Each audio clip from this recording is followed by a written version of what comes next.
Bapak, Ibu, saudara-saudari sekalian yang terkasih, sambil membaca Injil ini ketika nama Yunus disebut, saya ingat itu dirigen hari ini. Namanya Yunus. Mengapa muncul cerita Yunus dalam masa Prapaskah, hari Rabu Prapaskah pekan pertama? Kita berada dalam masa Prapaskah dengan bermaksud memperbaharui diri, yang itulah kita kenal dengan pertobatan.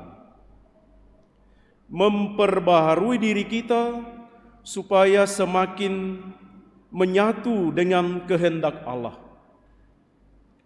Dan orang-orang Niniwe mengalami pertobatan itu, pembaharuan itu, karena mereka mendengarkan kehendak Allah, sabda Allah yang diwartakan oleh Nabi Yunus.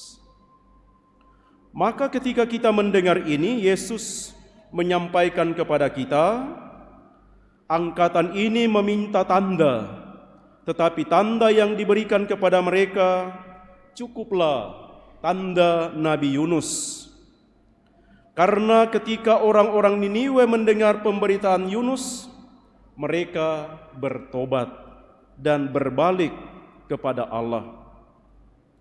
Maka ketika kita menjadi pengikut Yesus, mestinya kita juga mulai memperbaharui diri dan kembali berbalik kepadanya sesuai dengan yang dikehendakinya. Supaya dengan cara demikian kita akan mengalami dan menikmati betapa Ia pengasih dan penyayang. Demikian kita dengar tadi dalam bait pengantar Injil. Sekarang juga berbaliklah kepadaku dengan segenap hatimu, sebab aku ini pengasih dan penyayang. Maka boleh kita bertanya, apakah kita seperti angkatan-angkatan yang dikecam oleh Yesus sebagai angkatan yang jahat? Karena mereka belum mampu melihat hadirnya Allah dalam diri Kristus sendiri, sehingga masih harus meminta tanda. Ataukah cukup kita mengalami sakramen baptis yang kita terima, Ekaristi yang kita sambut setiap hari, sakramen-sakramen lain yang sudah kita terima?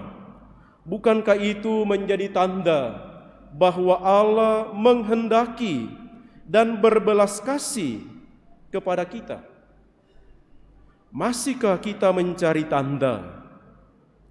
Ataukah sanggupkah kita melalui sakramen-sakramen yang sudah kita terima boleh menjadi tanda kehadiran Allah bagi sesama kita?